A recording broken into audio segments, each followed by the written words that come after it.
All right, guys, this is the 9.3.2 video. Now, this is graphing linear and nonlinear inequalities, but we are not going to do linear inequalities that are nonlinear inequalities. We are just doing linear inequalities. So what we're going to get in this video is we're going to look at 977, and then there's 981. That was good, and I'm going to make up a couple other ones.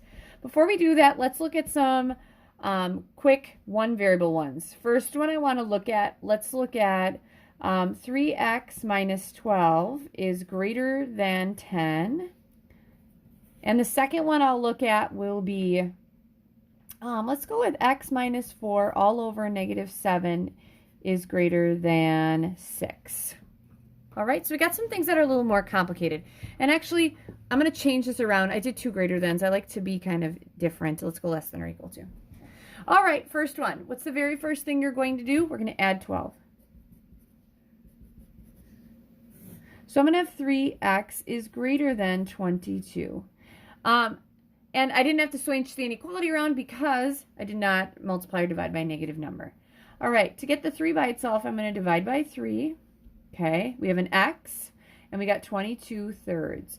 All right, so dividing by 3, does that flip this around? No.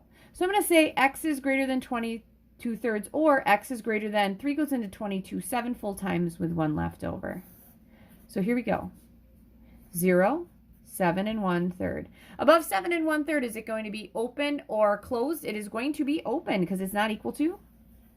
My x's have to be greater than. We're going to the right. That's that solution. All right, now number 2 looks a little more complicated. And here's what I would say. If I could get that, wouldn't that be good? That would be so easy. So how do I get rid of this negative 7? What is the opposite function? Well, right now it's being divided by. Let's multiply both sides by a negative 7. All right. Then these 7s divide out because they would make 1, and we would have an x minus 4. 6 times a negative 7 is a negative 42. All right. Do you switch the inequality around? Yes, you do. You do because you multiplied both sides by a negative 7. And that made what was bigger smaller. It was smaller bigger. So here we go.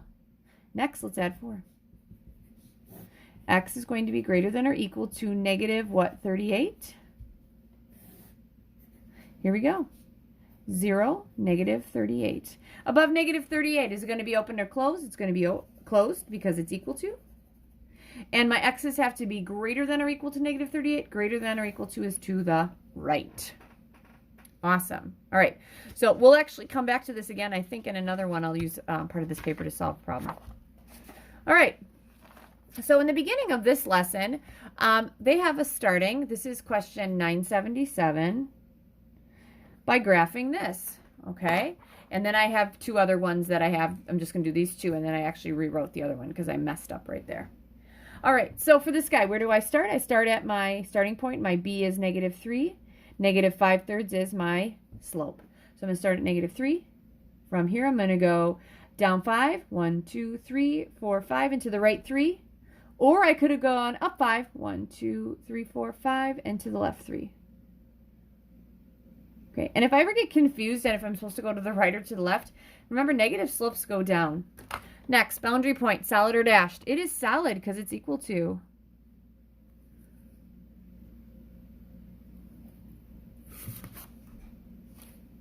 All right, next thing I have to do is I need to shade. This is telling me that the y's are greater.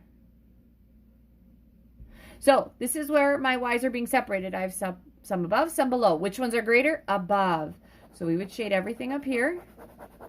And if you had to check 0, 0, if you wanted to do that as well, 0, 0 is here. Should it work? Yes. We put a 0 here. That should be greater than or equal to negative 5/3 times 0 minus 3. So 0 would have to be greater than or equal to negative 5/3 times 0 is 0 minus 3 is negative 3. Is 0 greater than negative 3? Yes, it is. So that works there. All right.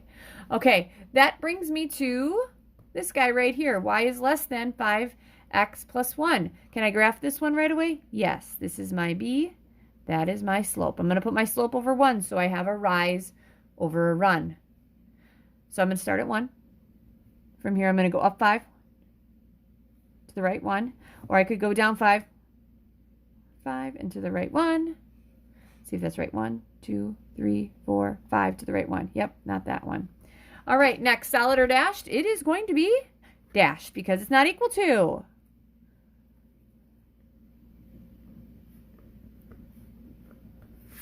All right. So then, these are where my y's are split. I might need my y's to be less. All right, where are they less? Below. So it should be everything here. So then if I want to check 0, 0. All right, checking 0, 0. 0 is part of the shaded region. It should work. Is 0 less than 5 times 0 plus 1? 5 times 0 is 0 plus 1 is 1. Is 1 greater than 0? Yes. And that works. It's good.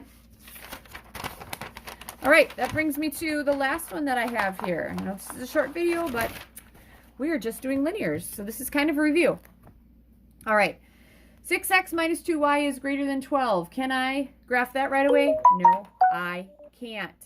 All right. So what I'm going to do, I'm going to shift this up a little bit. I'm going to take 6x minus 2y. It is greater than 12. And I am going to start to solve that.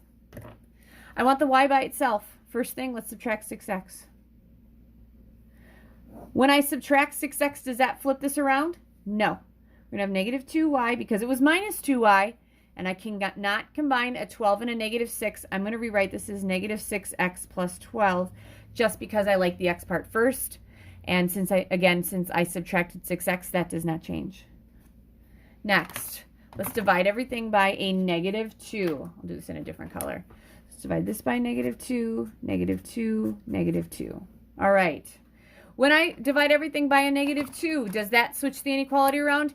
Yes, it does, because it's negative, okay? So we're going to end up flipping that around. So we're going to flip this, okay? All right, these are gone. We're going to have a y. Negative 6x divided by negative 2 is 3x. 12 divided by negative 2 is what? Negative 6? Minus 6? Excuse me. Oh. All right, my b is 6. Good, I'm still on there. And my slope, I'm going to put that over 1. That's my m. So I'm going to start at negative 6. 1, 2, 3, 4, 5, 6. From here, I'm going to go up 3 into the right one.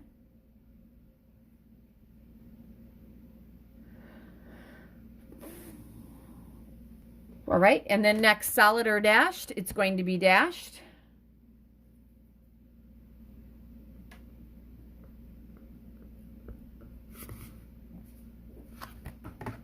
All right. And then I got to figure out if shading above or below. Now this is saying my y's are less.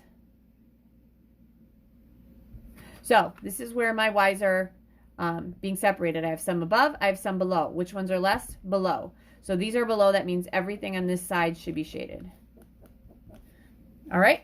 So if I want to check 0, 0,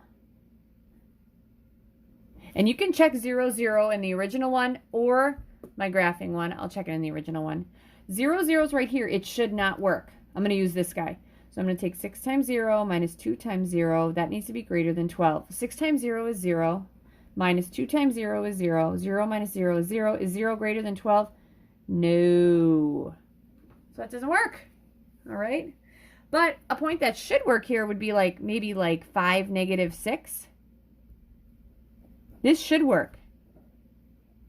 So if I put 5 in here, I'm going to have 6 times 5 minus 2 times negative 6. That should be greater than 12. 6 times 5 is 30. Negative 2 times negative 6. I'm going to think about it that way. That's plus 12. That needs to be greater than 12. Of course, 42 is greater than 12. That works and that verifies it. Because 5, negative 6, 2, 4, 5, 1, 2, 3, 4, 5 would be right there, and that would be definitely in the shaded region. All right, so that's a little review of everything that you guys have had. You'll end up with an assessment on that next week. Oh, I had one more. Sorry about that. 81. I kind of flipped through and I forgot. There's 81 in case you have some questions. All right, this is what 81 looks like. You might want to go into, go online in the book and look at what this looks like, because what they want you to do is they want you to figure out what's the inequality here. What is the inequality? All right, so I'm going to start with y's. All right, so my y's are going to be, okay, let's see here. My starting point is negative 1. So my b I know is negative 1. Okay. Now for my slope triangle goes from here to here. So I'm going 1, and then this is 3. So my slope, my change in y is 1, and my change in x is 3. It's going down to the right, so this is going to be negative. All right. You could also think the 1 has to be negative because that part of the box is negative. All right. And we'll figure out the inequality last. All right. So it's going to be y and then negative 1/3 x minus 1. Okay. Now, this is where my thinking, I think, kind of makes more sense in all of this rather than checking a point.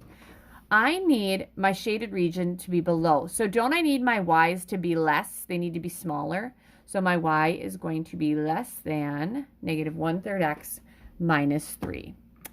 All right, and that's it. That's all that you had to do on that one. You just had to come up with the equation. All right, now I'm ready to give you guys some homework.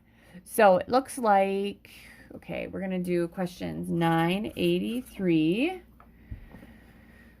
It's a multiple choice, which is good. 84 looks good. 85 looks okay. Yeah, I think they all look good. I'm going to double check on the answers real quick. Make sure there's no inequalities in there. Nope, we're okay. Now 83 to 88. And good luck.